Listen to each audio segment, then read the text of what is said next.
Assalamu alaikum. Everyone's screaming and shouting about sales being the next financial freedom vehicle, right? The next platform that can change our life. And here's the deal. I'm going to break down today the difference between traditional sales and remote high-ticket sales. The difference in lifestyle, the difference in income, and everything in between. So for those who don't know me, my name is Marwan Duibi. I'm the co-founder of Rizal. I've coached hundreds of Muslims into the high-ticket sales space, helped them land roles, and make money online within 90 days or less. So today, we're going to break down a couple of different components on the differentiations between both of these industries and what separates them. So the first thing is the prayer time problem, right? And if you've been in corporate sales, if you've been in sales, traditional sales, you know exactly what I'm talking about. When it comes to salah time, when it comes to prayer time, subhanAllah, you're on target, you're on KPIs, you're in motion, you're talking to clients, it's back to back, and you find it very, very difficult in order for you to kind of plug out and go pray, right? Especially if it's winter, where the salawat are back to back and they're right after each other. Dhuhr, Asr, Maghrib, there's only a period of time between them, and you end up sometimes, subhanAllah, might even missing salah, might even having to, how many guys are praying salah all together,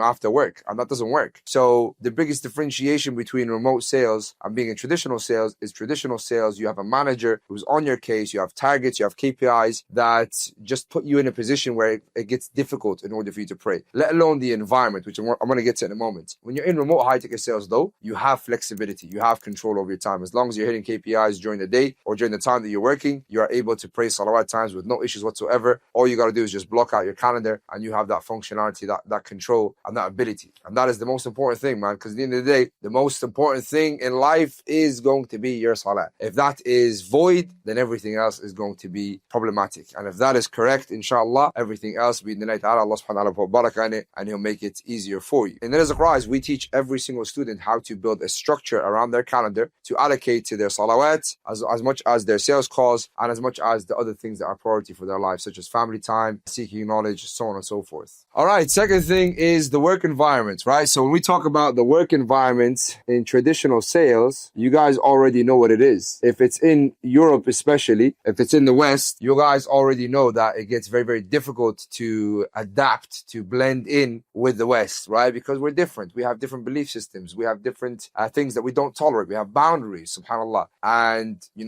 especially for those who are not confident in their iman or not confident in who they are, they can break in those scenarios, right? For example, I've been in corporate sales for a number of years and, they'll have end of the year, they'll have their Christmas vibes. They'll have weekends where they go out as a team and they drink together and whatnot. And if you don't have a core backbone and say, look, I don't do that, I don't believe in that, this, that, the other, you'll find that you actually get treated differently, subhanAllah. You get treated differently from the staff, from the other guys in the team, from managers, because you have different belief systems, because you're not bonding the way they want. And that is the biggest differentiation when we're talking about remote high-ticket sales, because you are completely control over your work environment. You can work from home, you can work from an office that you rent out, you can work from wherever you want. You can go sit in a nice cafe today, you can go sit in Dubai tomorrow, you can go sit in Medina the next day. It really doesn't matter. As long as you have an internet connection, a smart device, you pretty much can control that environment that you have. Now, the environment that we have in high-ticket sales is obviously Zoom, right? So we're on Zoom calls with our teams. And to be honest, it can get quite fun. It can get quite entertaining. It can get quite interactive. But most importantly, what's happening here is you're getting continuous feedback loops